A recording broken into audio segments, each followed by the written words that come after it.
ದೋಸ್ತಿ ನಾಯಕರ ಮಧ್ಯೆ ಟೌನ್ಶಿಪ್ ಕ್ರೆಡಿಟ್ ವಾರ್ ಬಿಜೆಪಿ ಬಿಟ್ಟು ಜೆಡಿಎಸ್ನಿಂದ ಪ್ರತ್ಯೇಕ ಪಾದಯಾತ್ರೆಯನ್ನ ಕೈಗೊಂಡಿದ್ದಾರೆ.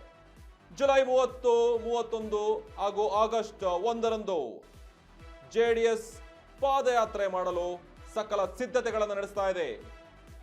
ವಿಭಿನ್ನವಾಗಿ ಬಿಜೆಪಿ ಬಿಟ್ಟು ಜೆಡಿಎಸ್ನಿಂದ ಪ್ರತ್ಯೇಕ ಪಾದಯಾತ್ರೆ ಕೂಡ ಕೈಗೊಳ್ಳಲು ಸಕಲ ಸಿದ್ಧತೆಯನ್ನು ನಡೆಸ್ತಾ ಇದ್ದಾರೆ. ಜುಲೈ 30, 31 ಹಾಗೂ ಆಗಸ್ಟ್ 1ರಂದು ಜೆಡಿಎಸ್ ಪಾದಯಾತ್ರೆಗೆ ಸಕಲ ಸಿದ್ಧತೆಗಳನ್ನು ನಡೆಸ್ತಾ ಇದೆ.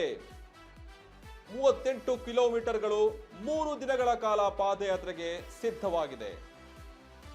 ಹಾಗಾಗಿ ಜುಲೈ 30ರಂದು ಬೈರಮಂಗಲದಿಂದ ಏನ್ ಮಾಡ್ತಾರೆ, ಜೆಡಿಎಸ್ ಪಾದಯಾತ್ರೆ ಆರಂಭಿಸ್ತಾರೆ. ಆಗಸ್ಟ್ 1ರಂದು ಫ್ರೀಡಂ ಪಾರ್ಕ್ ನಲ್ಲಿ ಪಾದಯಾತ್ರೆ ಅಂತ್ಯವಾಗುತ್ತೆ. ಇನ್ನು ಪಾದಯಾತ್ರೆ ದಿನಾಂಕ ಘೋಷಿಸಿದ ಕಮಲ ಪಡೆ ಏನು ಮಾಡುತ್ತೆ, ಅದಕ್ಕೆ ಸಿದ್ಧತೆಗಳನ್ನು ನಡೆಸ್ತಾ ಇರ್ತಾರೆ. ಬಿಜೆಪಿ ಬಿಟ್ಟು ಪಾದಯಾತ್ರೆ ಮಾಡಲಿರುವಂತಹ ಕಮಲದಳ ನಾಯಕರ ನಡುವೆ ಇಲ್ವಾ ಒಮ್ಮತ ಅನ್ನುವಂಥದ್ದು ಬಹಳ ಸ್ಪಷ್ಟವಾಗಿ ಗೊತ್ತಾಗ್ತಾ ಇದೆ. ಯಾಕಿರ್ಬೇಕು? ದೋಸ್ತಿ ನಾಯಕರ ಮಧ್ಯೆ ಟೌನ್ಶಿಪ್ ಕ್ರೆಡಿಟ್ ವಾರ್ ನಡೀತಾ ಇರೋದ್ರಿಂದಾಗಿ ಅವರ ಒಳ ಜಗಳದಿಂದ ಈಗ ಪಾದಯಾತ್ರೆಗೆ ಸಿದ್ಧತೆಗಳು ಕೂಡ ನಡೆಸ್ತಾ ಇದ್ದಾರೆ. 3 ದಿನಗಳ ಪಾದಯಾತ್ರೆಗೆ ಜುಲೈ 30ರಿಂದ ಹಿಡಿದು ಬೈರಮಂಗಲದಿಂದ ಶುರುವಾಗುತ್ತೆ ಈ ಪಾದಯಾತ್ರೆ. ಜೆಡಿಎಸ್ ಪಾದಯಾತ್ರೆ ಆಗಸ್ಟ್ 1ರ ತನಕ ಫ್ರೀಡಂ ಪಾರ್ಕ್ ನಲ್ಲಿ ಈ ಪಾದಯಾತ್ರೆ ಅಂತ್ಯವಾಗುತ್ತೆ. ಇನ್ನು ಈ ಪಾದಯಾತ್ರೆಯ ದಿನಾಂಕ ಘೋಷಿಸಿದ ಕಮಲ ಪಡೆ ಬಿಜೆಪಿ ಬಿಟ್ಟು ಪಾದಯಾತ್ರೆ ಮಾಡಲಿರುವಂತಹ ದಳಪತಿಗಳು ಕಮಲದಳ ನಾಯಕರ ನಡುವೆ ಇಲ್ವಾ ಒಮ್ಮತ ಅನ್ನುವಂಥದ್ದು ಇವಾಗ ನಾವು ನೋಡಬೇಕಾಗುತ್ತೆ. ಯಾಕಂದ್ರೆ ನೋಡಿ, ಬಿಡದಿ ಟೌನ್ಶಿಪ್ ವಿಚಾರವಾಗಿ ಒಂದಿಷ್ಟು ಪರ ವಿರೋಧಗಳು, ಧರಣಿಗಳು ನಡೀತಾ ಇದೆ, ಹೋರಾಟಗಳು ಮಾಡ್ತಾ ಇದ್ದಾರೆ. ಆದರೆ ಈಗ ಬಿಜೆಪಿ ಜೆಡಿಎಸ್ ಮೈತ್ರಿಯಲ್ಲಿ ಹೋರಾಟಕ್ಕೆ ಸಿದ್ಧವಾಗಿತ್ತು. ಈಗ ಎಲ್ಲಾ ನಾಯಕರು ಸೇರಿಕೊಂಡು ನಮಗೆ ಆ ಬಿಡದಿ ಟೌನ್ಶಿಪ್ನ ಹಿಂಪಡಿಬೇಕು, ಆ ಒಂದು ಏನು ಕಾಮಗಾರಿಗಳನ್ನ ನಡೆಸ್ತಾ ಇದರಲ್ಲಿ ಅಂಥದ್ದನ್ನ ವಾಪಸ್ ಪಡಿಬೇಕು ಅನ್ನುವಂಥದ್ದು ಈಗ ವಿಪಕ್ಷ ನಾಯಕರುಗಳ ಮನವಿಯಾಗಿದೆ. ತಗೊಳ್ಳಿಲ್ಲ ಅಂತಂದ್ರೆ ಉಗ್ರವಾಗಿ ಹೋರಾಟ ನಡೆಸ್ತೀವಿ ಅನ್ನುವಂಥದ್ದು ಕೂಡ ಅವರು ಹೇಳ್ತಾ ಇದ್ದಾರೆ. ಏನಿದ್ರು ನಿನ್ನೆ ಒಂದು ವಿಚಾರದ ಆಧಾರವಾಗಿ ರೈತರು ಏನ್ ಮಾಡ್ತಾರೆ, ಮನವಿಯನ್ನು ಸಲ್ಲಿಸ್ತಾರೆ ನ್ಯಾಯಾಧೀಶರಿಗೆ, ಕೋರ್ಟಿಗೆ. ಅಲ್ಲಿ ನಮಗೆ ಇದನ್ನ ಹಿಂಪಡಿಬೇಕು ಅಂತ ಹೇಳಿ ಆಗ ಕೋರ್ಟ್ ಹೇಳುತ್ತೆ, ನೋಡಿ ನಿಮಗೆ ಯಾವುದೇ ಅನ್ಯಾಯವಾಗಿಲ್ಲ, ನಿಮಗೇನಿದ್ರು ಕಾಂಪನ್ಸೇಷನ್ ಕೊಡ್ತಾರೆ, ಆದರೆ ಕಾನೂನು ಉಲ್ಲಂಘನೆ ಆಗಿದೆಯಾ ಅನ್ನುವಂಥದ್ದು ಬಹಳ ಸ್ಪಷ್ಟವಾಗಿ ಕೇಳ್ತಾರಲ್ಲಿ. ಕಾನೂನು ಉಲ್ಲಂಘನೆ ಆಗಿದ್ರೆ ಇದನ್ನ ಹಿಂಪಡೆಯೋಕೆ ಏನ್ ಬೇಕಾದ್ರೂ ಸಿದ್ಧತೆಗಳನ್ನ ಮಾಡಬಹುದಾಗಿದೆ. ಆದರೆ ಕಾನೂನು ಉಲ್ಲಂಘನೆ ಆಗಿಲ್ಲ.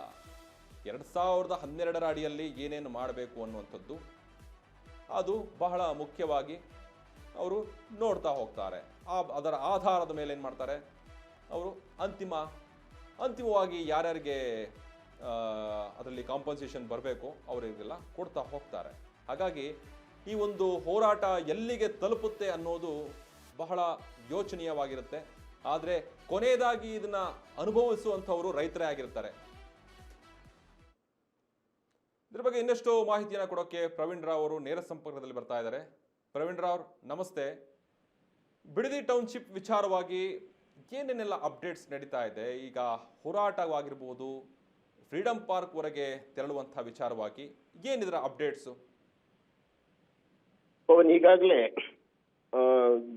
ಬಿಜೆಪಿ ಒಂದು ಬೃಹತ್ ಪ್ರತಿಭಟನೆಯನ್ನ ನಡೆಸಿದ್ದನ್ನ ಕೂಡ ನಾವು ನೋಡ್ತಾ ಇದ್ದೇವೆ. ಯಾಕಂದ್ರೆ ಆರಂಭದಿಂದ ಜೆಡಿಎಸ್ನವರೇ ಈ ಒಂದು ಬಿಡದಿ ಟೌನ್ಶಿಪ್ ವಿರುದ್ಧವಾಗಿ ಹೋರಾಟವನ್ನು ನಡೆಸ್ತಾ ಬಂದಿರ್ತಕ್ಕಂಥದ್ದು. ಆದ್ರೆ ಆ ನಂತರದಲ್ಲಿ ಬಿಜೆಪಿಯವರು ಕೂಡ ನಾವು ಹೋರಾಟ ಮಾಡ್ತೇವೆ ಅಂತ ಹೇಳಿ ಫ್ರೀಡಂ ಪಾರ್ಕ್ ನಲ್ಲಿ ಒಂದು ಬೃಹತ್ ಪ್ರತಿಭಟನೆಯನ್ನು ನಡೆಸಿದ್ರು.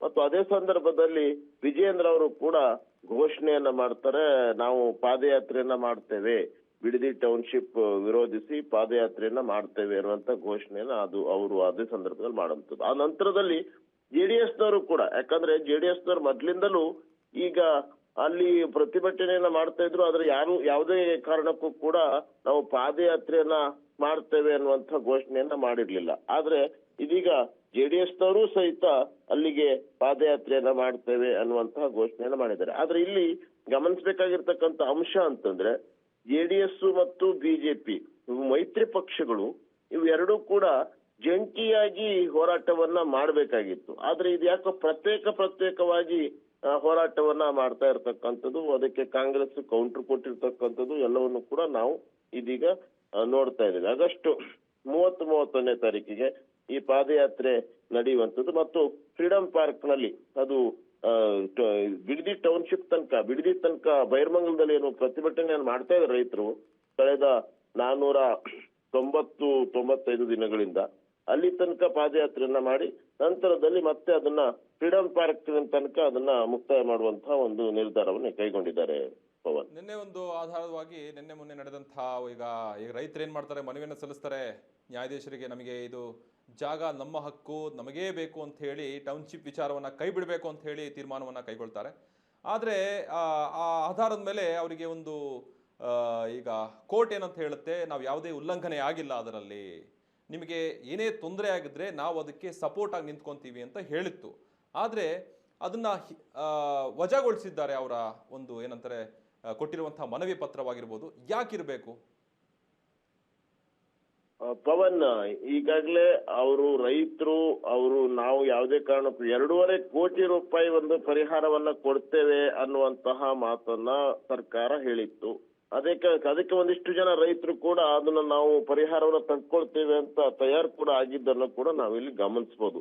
ಆದ್ರೆ ರೈತರು ಮಾತ್ರ ಯಾರು ಆ ಬಿಡದಿ ಟೌನ್ಶಿಪ್ ಅನ್ನ ವಿರೋಧ ಮಾಡ್ತಾ ಇದ್ದಾರೆ, ಅವರು ಈ ಯಾವುದೇ ಕಾರಣಕ್ಕೂ ನಾವು ನಮ್ಮ ಭೂಮಿಯನ್ನ ಕೊಡೋದಿಲ್ಲ, ನಮ್ಗೆ ನಿಮ್ದು ಯಾವುದೇ ಪರಿಹಾರನೂ ಬೇಡ, ಏನು ಬೇಡ, 2.5 ಕೋಟಿ ರೂಪಾಯಿ ನಮ್ಗೆ ಯಾವ್ದು ಲೆಕ್ಕನೂ ಅಲ್ಲ, ನಮ್ಗೆ ಬೇಕಾಗೂ ಇಲ್ಲ, ನಮ್ಮ ಭೂಮಿ ನಮ್ಮ ಹಕ್ಕು ಅನ್ನುವಂತಹ ಒಂದು ಇದನ್ನ ಹೇಳ್ಬಿಟ್ಟು ಅವರು ಹೋರಾಟವನ್ನ ಮಾಡ್ತಾ ಇದ್ರು.